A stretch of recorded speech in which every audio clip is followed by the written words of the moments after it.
Hey guys, it's your girl Corporate Carolyn, and I am just stopping by with what I hope is a very short video because I've seen a number of comments that people have made on my technical writing video, which I didn't even think would become that popular, but periodically people have questions for me.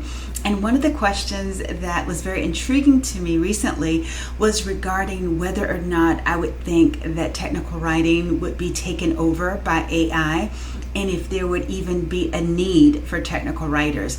And so I've been pondering this, especially today, as I finally got a chance to work from home again. I used to work from home exclusively for about 5 years. And then all of a sudden, thanks to Doge, I have to commute 4 days a week. And so I get 1 day of luxury to stay at home. And so really, it hasn't been that bad. It's been good talking to people, getting out and about, and where people see my clothes and not just at the grocery store or at the dry cleaners. And so I've been actually having fun. It's a long commute, it's over an hour, but there are stores in the vicinity, so if I wanted to take a 10 or 20-minute walk, I could come back with a very pretty dress. So you have to look for the positives in any situation. Now, one of the biggest positives about this particular job that I have, even though I commute now and I'm not working here in the kitchen permanently like before, the most positive thing is the fact that someone actually pays me to write. I get to do what I like to do, what I enjoy, what I have a gift and a natural aptitude to do. I mean, too many years of my career, I worked, as a systems analyst. Not my forte, a business analyst, a software engineer. Even for a time, I was a PM/business analyst. I hated it. It's just not for me. I just like to write. I could maybe do some management at a lower capacity than what I did before, where it was like at one time 13 people. I don't want that. Like I told a senior manager at Sprint years ago, all I want to manage is to get out of here by 5 o'clock. That's really what I like to do. However, tonight, because I had a deliverable, I wasn't done by 5 o'clock, but I really didn't care. And also because I get to keep track of the hours and I can use a day off, where I still get paid. So that's not so bad. As long as you can find ways to work things out to your advantage, then it's a good thing. Okay, now about this AI business, before I get off topic, one of the deliverables I was working on a little while back, I inherited it from a person who wound up leaving the team. And so as I was going through his very technical document that had to be in a specific template, required the input from multiple people, I looked at a section that he had, and it was very technical. This sounds really good. And so I asked my boss, I said, is this true? And he said, I don't know.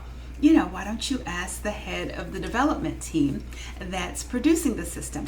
So I go to him, and he chuckles and said, this is very interesting. This seems like it was generated using some sort of machine language. And so I said, well, can you tell me how to fix it? And he said, well, no, it would probably be better if I just go ahead and tweak it. And so he spent a little time going through making the corrections. And so what I think this person who left, I can't say for sure, but what he wrote was not true about the system being developed. And so what I think, he might have given the little bit of information that he knew to like some artificial intelligence, and it produced something that sounded really wonderful. This is why when you read the disclaimers for ChatGPT, they say be sure to verify the accuracy of the information. I even heard about someone recently complaining that their lawyers had used artificial intelligence to come up with some of their legal documents, and so it wasn't good and it wasn't right.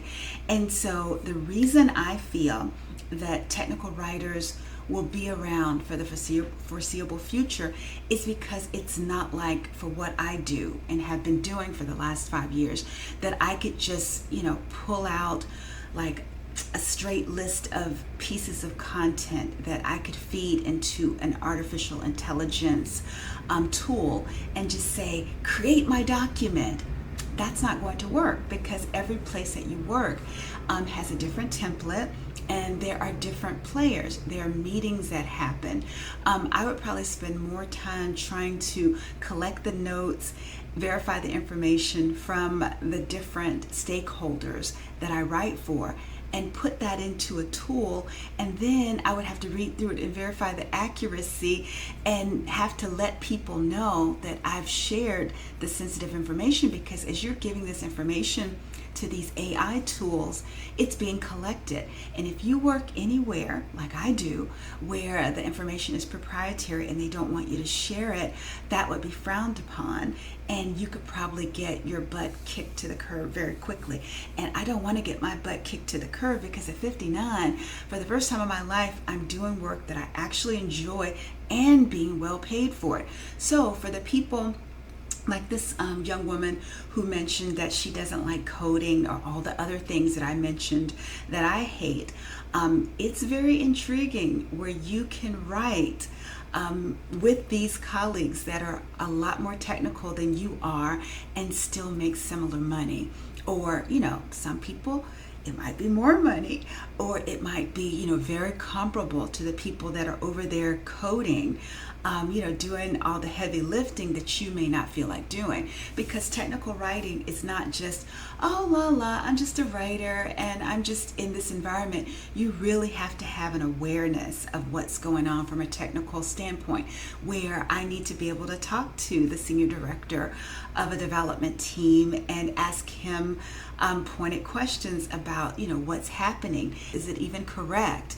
And to be able to make the appropriate changes, because as a technical writer, people aren't usually making the changes for you. Sometimes people might assist you, but for the most part, you're taking on the role of gathering information. So you're kind of a business analyst too, because you're gathering information, you're analyzing it, you're making sure that it addresses whatever the template requires in particular sections.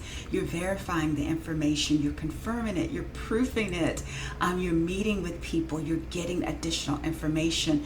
So it's a very collaborative, intricate process that you can't just put it in some tool and think you're going to get something that's going to be approved by people who are knowledgeable about the environment.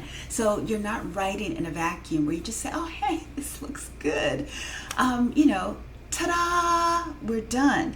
You're writing for people, various people, other groups.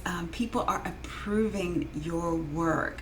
So for you to just, get something that's spit out based on limited details, it's not going to work in a lot of environments that are, very established. Maybe in smaller companies where they don't have templates, where someone's not reviewing it. Like right now, a document that I just produced is going to be sifted through with a fine-tooth comb by this review board to make sure that everything is accurate. And they're sending us back questions in a log that lists issues, questions, comments that we have to respond to and address in that document. So like I said, it's collaborative, it's intricate, and it requires you to work with many stakeholders oftentimes. So don't think that that can easily be handled by a tool. I think right now, especially in 2025, that ChatGPT, Copilot, all of those wonderful AI tools, I think that they are tools that are to be used by professionals to do their jobs. And there was a developer a few weeks ago. He was raving to me about, how much of a help the tools are, the AI tools. And so he was saying that, like it might look at some code and help you to debug it, or maybe help you to supplement it or whatever. So he was using it as a resource. And then I asked this developer on our team whether or not he could see AI replacing what he's doing. He was saying that again, It's something that you use to supplement, maybe to help you with debugging, but it can't take the place of a person actually going in, understanding what the requirements are, and then being able to write their own code. But yes, definitely, it's a tool that you can use to enhance, to make your work better, maybe to get something started. But replacing people, I don't see that just yet. So what I would recommend, if technical writing is something that you still want to pursue, I would go ahead and finish my degree. I think you said 2028. I think that there will be plenty of work left for technical writers in 2028. That's just my professional opinion. Based on what I'm seeing, I don't think that my work today, next year, or anytime soon can be replaced. They need professionals to come in and to analyze data and content and put it in a format that will satisfy the need, especially if you're writing, functional or business requirements. There's really a lot of back and forth that happens that artificial intelligence can't quite replicate, unless just everybody in the company was feeding into it, and maybe it was sitting in on meetings and things where you're keeping track of all the things that change and the various implications caused by one change here. Because one thing, and this is the last thing, one of the documents that we were working on and updating, some of the changes there, I had to reconcile between the two documents to make sure that they were in sync because they were sister documents. And so my boss was making changes in one of the documents, and then as I was looking at it, I said, wait a minute, this isn't matching what we said over here. And so I had to spend a tedious amount of time, and it was a tedious process rather, that I was going through making sure that the documents were the same, even though they had a different template and different sections, and we get a bright idea over here, but it needed to translate over to that document, but in a different way to satisfy, the requirements of that particular document. But it was very similar information, if you get what I'm saying.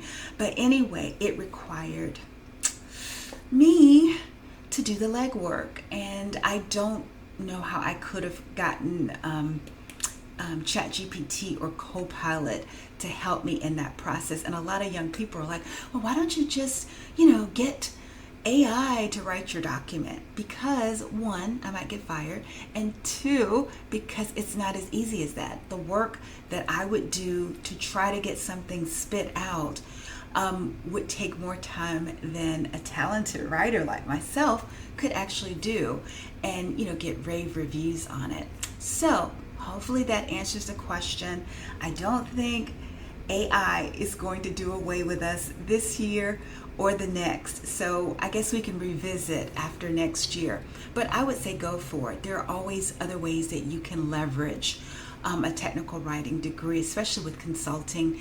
And it also may lend itself to business analysis work too, if you get your foot in the right door. But hopefully that helps. If you have further questions, let me know. And as I have time, I'll definitely make another video. And I'm thinking about blogging, because it's funny, writing is my gift, but making these videos is not. So maybe if a blog is helpful, I will consider that too. But until the next time, I hope you guys have a good one. Take care. Bye.